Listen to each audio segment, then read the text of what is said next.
Ako si Alma Patalinghog, taga Lapu-Lapu City, Cebu. Asawa ni Marlon Patalinghog, nagtrabaho sa UK bilang mechanical fitter.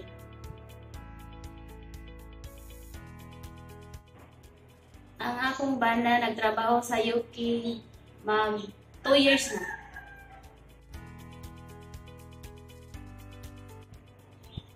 Sa 2 years niya sa UK, nakaparenovate kami sa balay, natustusan ang pangaraw-araw namong kahikinahanglan, na mapaeskwela na namo among mga anak, o mabayaran na namin ang mga bills. Yun lang.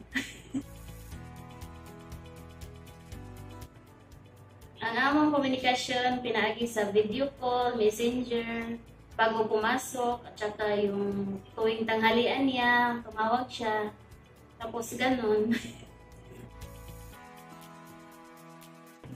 Daghang salamat GMB Services o Magsaysay Global Services sa opportunity nga gihatag sa among kapamilya nga makatrabaho sa UK. Daghan pang pamilya nga matabangan o mga anak nga pakalampo sa ilang pangandoy sa umaabot. Thank you and God bless.